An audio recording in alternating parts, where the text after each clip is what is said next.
১৯৫৯ সালে মানুষের প্রথম চাঁদে পা রাখার ঐতিহাসিক ঘটনাটি কি আসলেই মানব ইতিহাসের সবচেয়ে বড় বৈজ্ঞানিক অর্জন ছিল, নাকি পৃথিবীর কোনো গোপন স্টুডিওতে শ্যুট করা স্রেফ একটা ধোঁকা?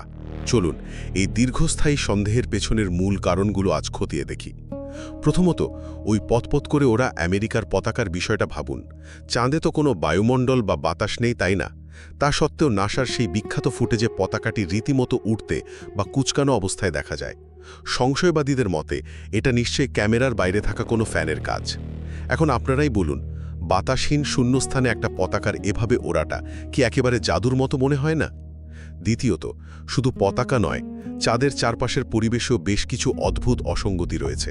খেয়াল করে দেখবেন, চাঁদের ওই কুচকুচে কালো আকাশে একটাও তারা নেই।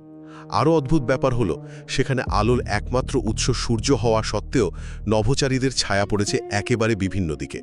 আচ্ছা, অন্ধকারে এভাবে একাধিক ছায়া পড়াটা কি আপনাদের কোনো থিয়েটার মঞ্চের লাইটিং সেটআপের কথা মনে করিয়ে দেয় না? পরিশেষে চলে আসি ভ্যান অ্যালেন রেডিয়েশন বেল্টের কথায়। চাঁদের মাটির দৃশ্যমান অসঙ্গতিগুলো তো আছেই, তবে পৃথিবী থেকে সেখানে যাওয়ার পথেই ছিল সবচেয়ে বড় বৈজ্ঞানিক বাধা, এই তীব্র তেজস্ক্রিয় বলয়। অনেকের মতেই এই মরণঘাতী বলয় পার হওয়া মানেই ছিল একেবারে নিশ্চিত মৃত্যু। তাই যৌক্তিক একটা প্রশ্ন কিন্তু থেকেই যায়, ১৯৫৯ সালের প্রযুক্তি কি আসলেই নভোচারীদের এই ভয়ঙ্কর বিকিরণ থেকে বাঁচানোর মতো যথেষ্ট উন্নত ছিল?